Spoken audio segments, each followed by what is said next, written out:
Good morning or good afternoon. It's Miss Bauer here, and today we're going to talk about segment lengths. So this is a little bit different than what we talked about the other day. We talked about the arc and the angle measures.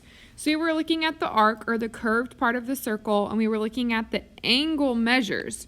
So I see some very similar things here, but if we notice, there's actually nothing on the arcs and there's nothing on the angles. What we have is values on the segments and values of the lengths of those segments.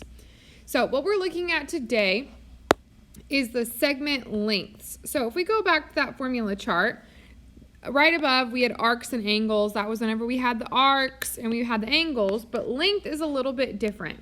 So taking a look at some of these length formulas, this might look like a crisscross, but there's actually nothing on the arcs or on the angles.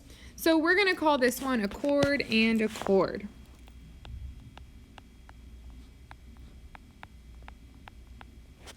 And I could use this formula right here to find the missing parts of those chords and find the lengths.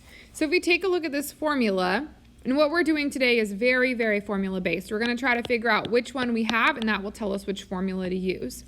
So if we see a chord and a chord, A and B should go on the same chord, and then C and D should go on the same chord, and then I just multiply A and B, and then multiply C and D, and then that's going to tell me those chord lengths or those chord values. But sometimes we don't have a chord and a chord, so we have to think, what is it called if it goes outside of the circle? It wasn't a chord. It wasn't a tangent. A tangent only crosses once. This would be a secant and a secant.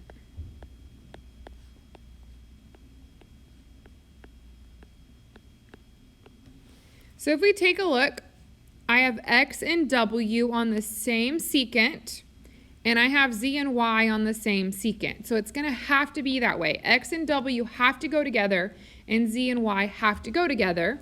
And whenever I put X and Y together, I need to be really careful that W is on the outside part, and X stays on the inside. And then with Z and Y, that Z is on the inside, and Y is on the outside. So I would use this formula whenever I have a secant and a secant. I'm just going to label and plug in. And then for our last one, I see Z and Y again. Same thing as before. So like Z on the inside, Y on the outside. So I have a secant. But then this blue part over here only touches or taps the circle once. So that's a clue that it's a tangent.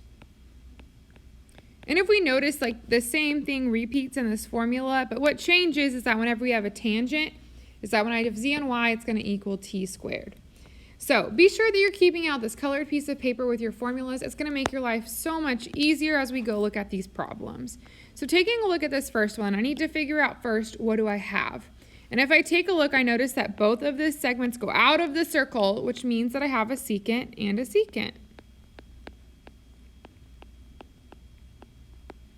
So if I go back and look at my formula chart, the formula that I'm going to use for a secant and a secant is W plus X times W equals Y plus Z times Y. So I'm going to go ahead and write that out.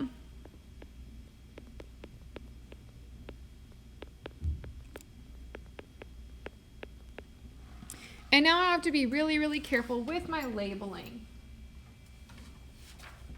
So I noticed back on my formula chart that X and W have to go on the same line.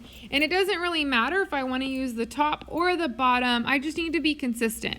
So for this particular problem, I'm going to go ahead and label 9 as X because it's on the inside, and 6 would have to be W because X and W have to go on the same secant. X has to be on the inside and W has to be on the outside. My formula chart tells me that. I could also label that one as X and W if I wanted to. I just need to be consistent with each segment. So if I label the top one X and W, then I'm going to label the bottom one with Z and Y. Now I need to be careful because Z has to be on the inside and Y has to go on the outside. And now I've done the hardest part. I've figured out what to label everything, and now I'm going to go from here. So we know that W is 6, so 6 plus X is 9 times W is 6 equals Y plus Z times Y. So Y is 5 plus Z was just X times Y is 5. And now I'm going to follow the rules of PEMDAS and seeing, like, can I do anything inside of the parentheses and simplify? So 6 plus 9 is 15. Over here, I can't add 5 and x just yet. But on the left side, I'm going to find out what's 15 times 6, and I could go ahead and do that. So 15 times 6 would be 90 equals, and over here, I'm going to distribute that 5. Remember, it doesn't matter if the 5's in the front or at the back. I'm going to distribute that, so I have 25 plus 5x. And now that I've simplified it, it's going to be a little bit easier to solve. So I'm going to go ahead and subtract 25. So I have 65 equals 5x, and then divide both sides by 5. So x would be 13. So on these problems, once I get to the solving part, I need to be careful with solving. But before that, I need to be really careful. Did I use the right formula? So let's take a look at this one right here, asking ourselves, what do we have? And in this particular problem, we have a chord and a chord.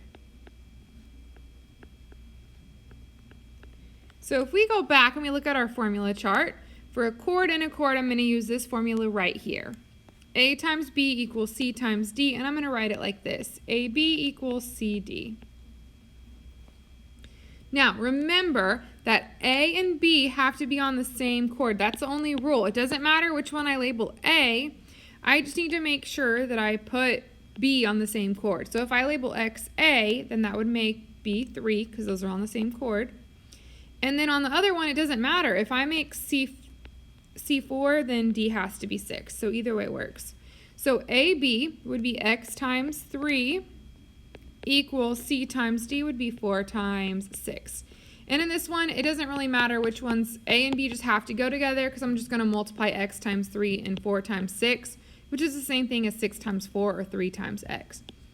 So X times 3 would be 3X equals 4 times 6 would be 24. Which would make X 8.